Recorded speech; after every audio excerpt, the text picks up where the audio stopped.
Alright, तो let's see कि बांग्लादेश में क्या है पोजीशन अभी।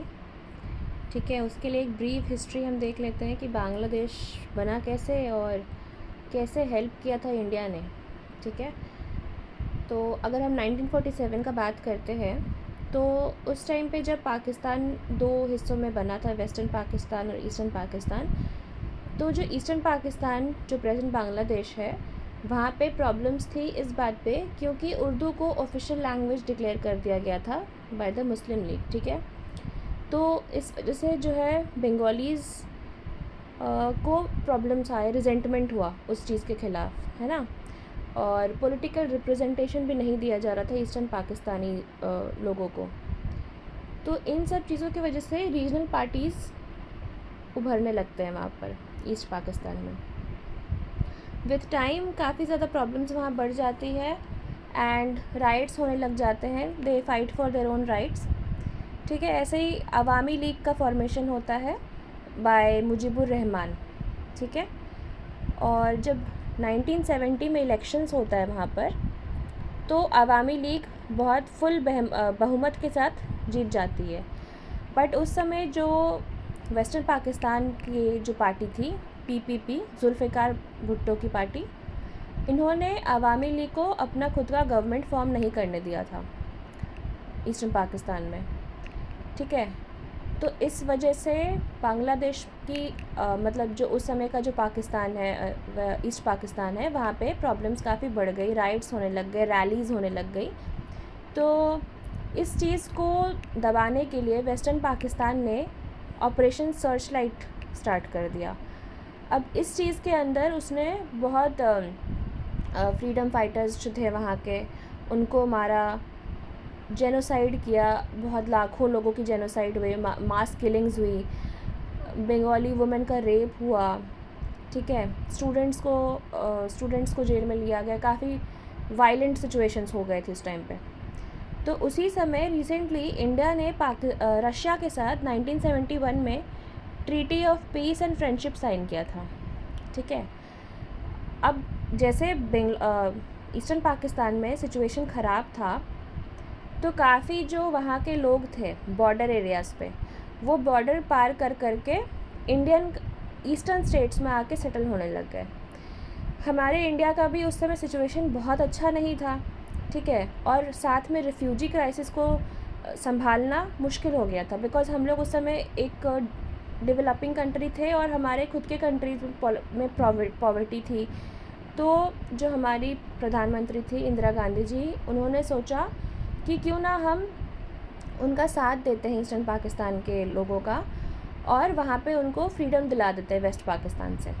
ठीक है, तो जो पाकिस्तान ईस्ट पाकिस्तान की एक बंगाली आर्म्ड रेजिस्टेंस थी, मुक्ति बाहिनी, उसको इंडिया ने सपोर्ट किया, फाइनेंशियली भी सपोर्ट किया, ट्रेनिंग प्रोवाइड करवाया और इंटेलिजेंस दिया, हर तरीके से सपोर्ट किया हमने मुक्ति बाहिनी को।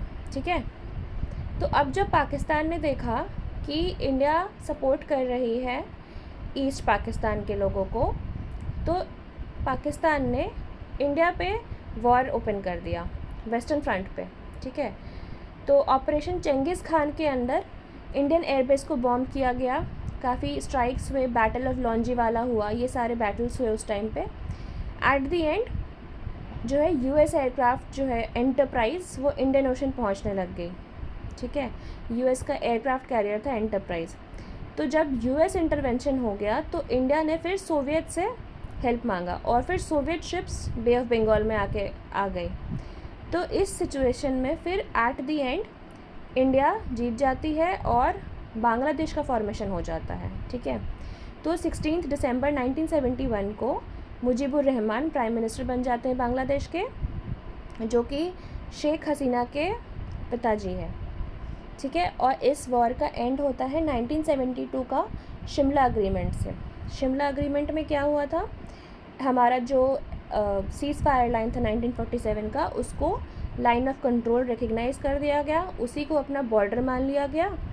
और अब से हमने ये सोचा कि अब कोई भी प्रॉब्लम में हम किसी थर्ड पार्टी इंटरवेंशन नहीं अलाउ करेंगे, इंडिया और पाकिस्तान अपने प्रॉब्लम्स को खुद सॉल्व करेंगे। ठीक है, ये हुआ था शिमला अग्रीमेंट के अंदर में।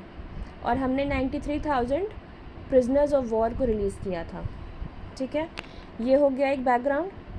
अब बांग्लादेश बहुत अच्छा इकोनॉमिकली डेवलप कर रहा था, सब कुछ कर रहा था, बट कोविड के बाद से वहाँ सिचुएशन ख़राब हो जाती है। ठीक है, इन्फ्लेशन, पॉवर्टी, ये सारे कुछ बढ़ने लग जाते हैं।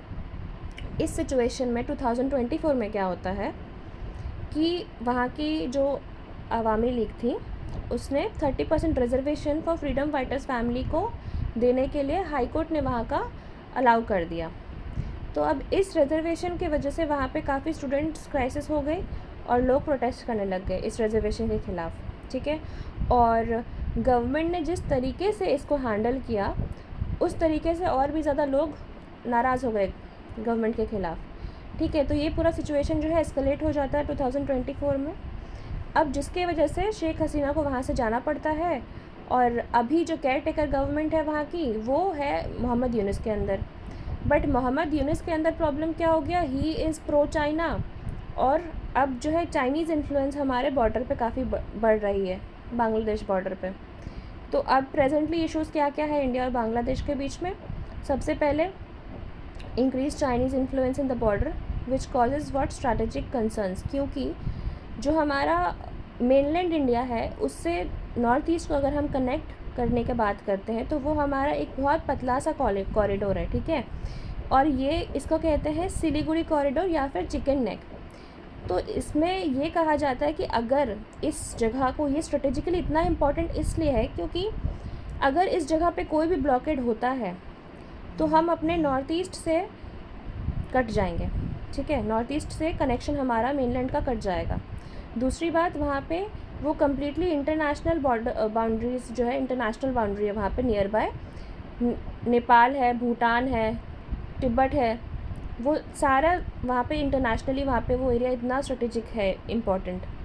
ठीक है, दूसरी बात, अगर हम वहाँ से कट जाता है वहाँ से हमारा कनेक्शन, तो वो हमारा एक्ट ईस्ट पॉलिसी के लिए भी मुश्किल हो जाए, क्योंकि north east is the key to our north east, जो मलेशिया है, इंडोनेशिया है, इससे जो हम रिलेशंस बढ़ा रहे हैं, जैसे आसियान से हम रिलेशंस बढ़ा रहे हैं, तो उसके लिए हमारे लिए मुश्किल हो जाएगा। ठीक है, तो अब रिसेंटली हुआ क्या था, बांग्लादेश में जो वहाँ के मोहम्मद यूनुस है, वो जब चाइना में गए थे तो उन्होंने वहाँ चाइनीज़ लोगों को बुलाया कि आप बांग्लादेश के लाल मुनीर हाट में आकर अपना एयरबेस दोबारा रिपेयर करिए और वहाँ पे आप बनाइए अपना, मतलब एयरबेस को ठीक करिए। तो दैट मीन्स आप चाइना को इन्वॉल्व कर रहे हो हमारे बहुत नियर बाय एरिया में, जो कि हमारे स्ट्रेटेजिकली हमारे लिए अच्छा नहीं, क्योंकि इंडिया और चाइना के बीच में प्रॉब्लम्स है। ठीक है, और रिवर तीस्ता पे कुछ प्रोजेक्ट्स थी जो पहले इंडिया के पास थी, लेकिन अब जो वहाँ के केयर टेकर गवर्नमेंट जो है लीडर, वो चाइना को वहाँ बुला रहे हैं। ठीक है, तो ये सारे प्रॉब्लम्स हो गया। तो अब बांग्लादेश का ये जो रवैया है, इसको Indian government as a threat देख रही है। तो because of that we have recently done our exercise Teesta Prahar West Bengal में। तीस्ता प्रहार में हमने क्या दिखाया कि we are ready, we have modern equipments. ठीक है, हमने अपना हाई टेक जो आर्टिलरी है उसका वहाँ पे दिखाया है अपना।